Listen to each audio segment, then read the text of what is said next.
এখানকার কলা যাচ্ছে ঢাকা সহ দেশের বিভিন্ন জেলায়। আবাদে খরচ কম এবং ভালো দাম পাওয়ায় কলা চাষে ঝুঁকছেন কৃষকরা।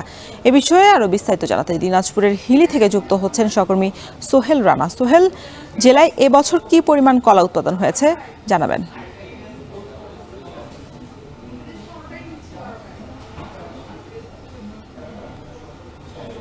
রশন, আমি আপনাকে জানিয়ে রাখি, দিনাজপুরে বেশ কিছু উঁচু জমি থাকবার কারণে দিন দিন কিন্তু এই অঞ্চলে কলার যে আবাদ সেটি কিন্তু বৃদ্ধি পাচ্ছে। আমি যদি আপনাকে জানাই যে এই বছর প্রায় 1100 হেক্টর জমিতে কলার আবাদ হয়েছে এবং সেই বিভিন্ন জাতের কিন্তু কলা আবাদ হয়েছে এখানে। আমি যদি আপনাকে বলে রাখি যে সবরি, চিনি চম্পা, সাগর এবং মালভোগ ছাড়াও প্রায় বেশ কয়েকটি জাতের কলার কিন্তু আবাদ হয়েছে। বিশেষ করে আমি কৃষকদের সাথে কথা বলেছি, তারা যেটি বলছেন যে আসলে প্রতি বিঘায় 5 থেকে 600 কলার গাছ রোপণ করা যায় এবং সেখান থেকে প্রায় সেখানে প্রায় কীটনাশক থেকে শুরু করে পরিচর্যা এবং অন্যান্য খরচ প্রায় 1 থেকে 1.5 লাখ টাকা পড়ে যায়, তাদের প্রতি বিঘায় খরচ পড়ে যায়। তবে সেখান থেকে কলা বিক্রি হয়, বেশ লাভবান হচ্ছেন তারা বলছেন। আমি যদি তাদের হিসাব অনুযায়ী কলার দাম এবং লাভের বিষয়টি বলি, সেটি হচ্ছে যে একটি বাগান, 1 বিঘা জমির বাগান থেকে প্রায় তারা 500 থেকে 600 কাঁদি কলা বিক্রি করতে পারেন। অর্থাৎ প্রতি কাঁদি কিন্তু কলা বাজারে বিক্রি হচ্ছে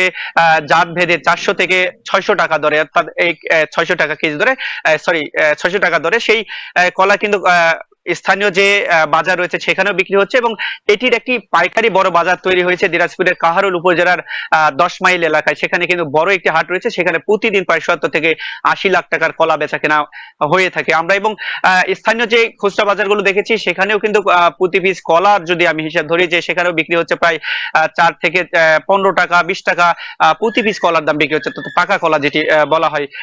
কৃষি বিভাগ যেটি বলছে যে আসলে মূলত এই কলা চাষে খরচ কম এবং লাভ বেশি, সময় কম পড়ে এবং যার কারণে কিন্তু কৃষকরা এখানকার যারা আছে তারা কিন্তু কলা আবাদে কিন্তু দিন দিন ঝুঁকছেন এবং তাদের কলার যে আগ্রহ আবাদের সেটি কিন্তু বাড়ছে এবং কৃষি বিভাগ থেকে তারা সব ধরনের সহযোগিতা করতে। তো সব মিলিয়ে বলা চলে রওশন যে এই অঞ্চলে দিন দিন যে কলার আবাদ সেটি কিন্তু বৃদ্ধি পাচ্ছে এবং এখানকার কলার চাহিদা মিটিয়েও দেশের বিভিন্ন স্থানে পাঠাচ্ছেন এখানকার চাষিরা। তো এই ছিল রওশন আমার কাছে দিনাজপুর থেকে কলা আবাদ নিয়ে সর্বশেষ পরিস্থিতি।